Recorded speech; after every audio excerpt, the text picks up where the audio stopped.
दरअसल सब प्रमोशन दूसर चाहत है नहीं हुआ तक जिन जा। राकेश चाचा एक बात बड़ी बढ़िया बताए कि जितना गेहूं में घुन नहीं बे ओसी ज्यादा बिरहा में धुन होई गे तो चाचा छोड़ देन गई। अच्छा गायन छाने छाने बदले तो हरो मिजाज रजऊ अपन विपत्ति गाय देन बेचारे धोखेबाज रजऊ उड़नबाज रजऊ काहे मेहरारू कहे बताओ करवा चौथ भूखी बे चल देन बिरहा ये सट्टा लिखत है धोखेबाज ने कहे तकलीफ देबा तो काहे न कहे भैया। अरे भैया अपन विपत्तियां न रो काका का करबा पहले के लोग बिरहा देखे जाते रहे और आज वाले सुने पहले बिरहा लोग सुने जाते हैं और आज वाले देखा आज के गवैया केतनो नीक गाय ले लेकिन अगर देखे करिया बा सावर बा कहिए मारा के हलाई गावत बा क्या बा चेहरा देख के ना दरोगा चाचा एकदम मार के एक बात कहता है आज के गवैया तनी से सुंदर रहा है ओकर एक केथक सहूर न रहा ने पूरा चिगोते ही रहे हाँ लेकिन बिरहा नंबर 1 के बा खींच नहीं पोरत बढ़िया। हाँ अशोक चाचा एक लाइन बड़ी बढ़िया कहन का हो सुरेश चाचा का हो अच्छा वो हमार चाचा है कि आपके चाचा है? अच्छा आपको चाचा है कौन है रिश्ता सो अच्छा पुराने संगत से कहन की रुचि बिटिया जब तू अपने माई के गर्भ में 5 महीना 10 दिन के रही होबू तब तोरे अंदर जीवात्मा प्रवेश करी होई तब से तू डोले बा ये चीजिया आपो के ऊपर लागू होते जौने समय दादी के पेटे में रहा हो 5 महीना 10 दिन के जीवात्मा जब आए होई तबे राकेश चाचा तू डोला हो तेंगे तेंगे करे लगे बड़ी बढ़िया बात है आप लोग सुना कि हमारे पार्टी में से जे निकलत है ओकर प्रमोशन हो जाते आकाश चंचल में ढोलक वादक रहे अब तक कभी हो गया मंडी बंद हो जाते बारे राकेश चाचा ऐसे नहीं आशीर्वाद बना रहा है इस करबत केहू अपने उद्घाटन में बोलबो न करे महाराज। राकेश चाचा 2-4 उद्घाटन के हमहू गाही देखा ओकर का हाल होत है आवा तनी से कुछ बजाए ला ओकरे बाद बिरहा के नंबर रही ई तमाला एंटरटेनमेंट खातिर आप सबके 5 महीना 10 दिन बाद हाँ हाँ आ जा 2 लाइन कुछ बजाए ला हाँ प्रसाद दे प्रसाद देगी प्रसादी लेके आया कि नहीं का 2 लड्डू 1 केला लिया नहीं सब बजे अच्छा 2 लड्डू और 1 केरम केका देबा लड्डू को फोड़ बटो केला पेड़ देव दादी को है दादी के हां का एक काम करा अपन प्रसादी अपने घरे ले चला जाए नहीं आवा 2 लाइन कुछ बजाई दा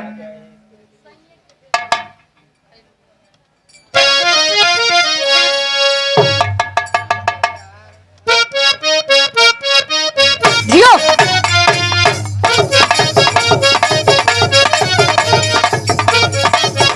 क्या बात है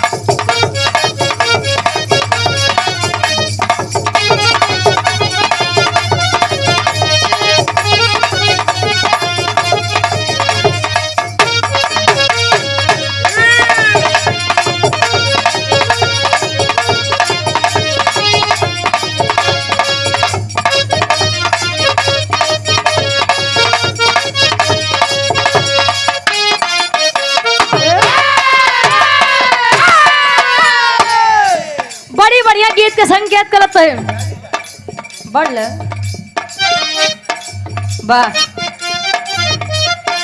कोनो दुल्ही शादी के बाद अपने घरे से जब वापस आए सुरेश चाचा जब ससुरे से वापस आए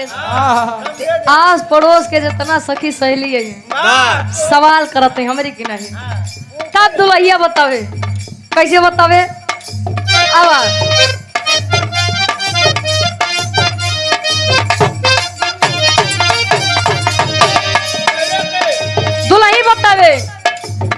पहिले से ज्यादा लगिला चॉकलेट पहिले से ज्यादा लगिला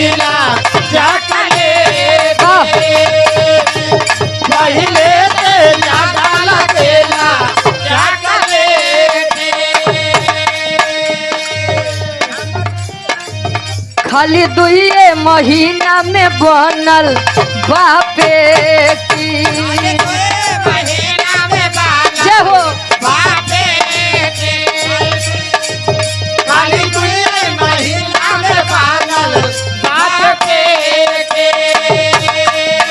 पहले से ज्यादा लगेला चॉकलेटी खाली दुए महीना में बनल बापेटी। सब लड़को कहे सुरेश अच्छा ध्यान दिए रहा तोरे लायक बात बा कहे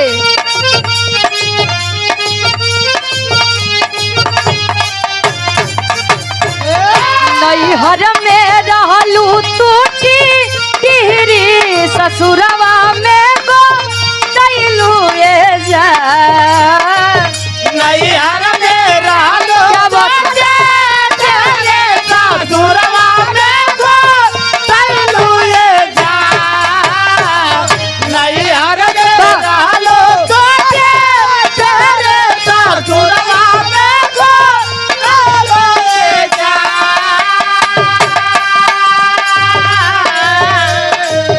नैहर में रहलू टूटी टिहरी ससुरवा में गो कैलू जा कला के सैये के बेलल रोटी कैलू जा चला के सैया के बेलल रोटी कैलू जा चला के सैया के बेलल रोटी कैलू जा चला के सैया के बेलल रोटी कैलू जा।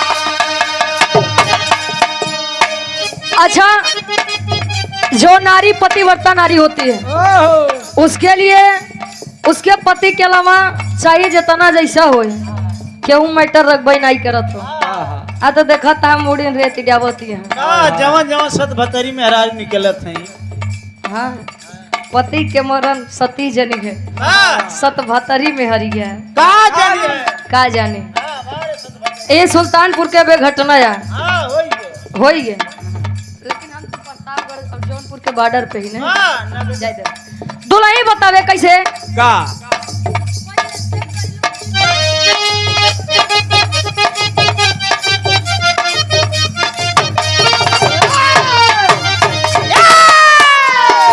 पहले से गईलू चिकन है सावर घोरिया सूरतिया सुघरी लागे पहले से गईलू चिकन है सावर घोरिया सूरतिया सुघरी लागे पहले से गईलू चिकन है सावर घोरिया सूरतिया सुघरी लागे कैलू का ससुर में उपा है सावर घोरिया लागेलू सबसे आगे कैलू का ससुर में उपा है सावर घोरिया लागेलू सबसे आगे ससुर में कैलू का उपा है सावर घोरिया लागेलू सबसे आगे। पहले से गईलू चिकन है सावर घोरिया सूरतिया सुघरी लागे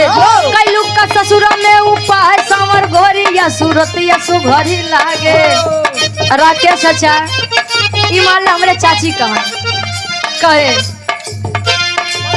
मारे मुस्की बलम दुख भागेला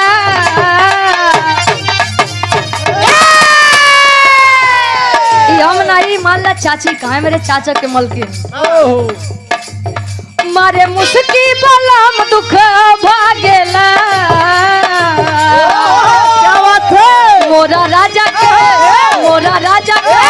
मोरा राजा के दूतला पडबल खिड़की हवा झुरु झुरु लागेला मोरे राजा के दूतला पडबल खिड़की हवा झुरु झुरु लागेला मोरे राजा के दूतला पडबल खिड़की हवा झुरु झुरु लागेला।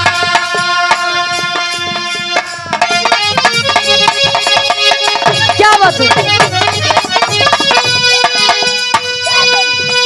अब है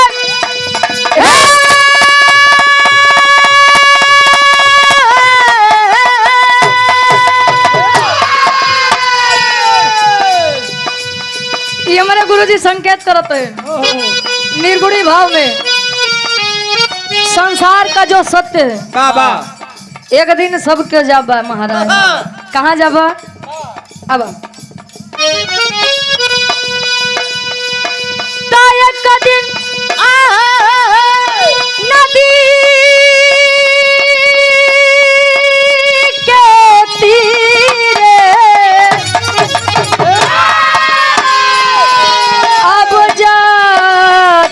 कहली धीरे रे धीरे हम आखी देखनी अरे त सुंदर शरीरिया यज्ञ में झारला पूरा हम आखी देखनी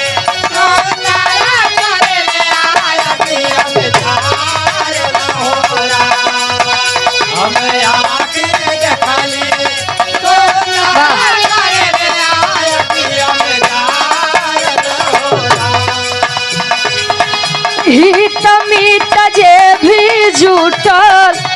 एक मुँह सबेरे कहल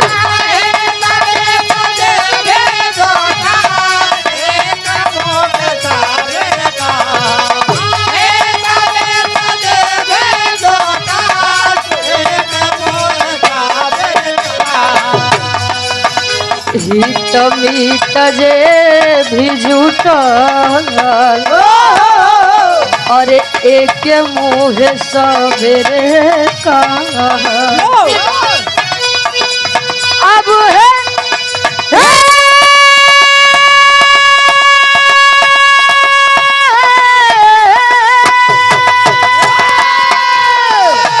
हित मीत जे भी जुटल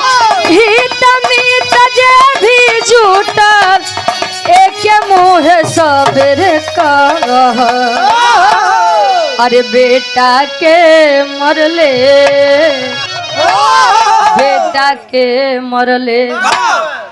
अरे तब बाबूजी के नासर तनवा झार लहोरा बेटा के मरले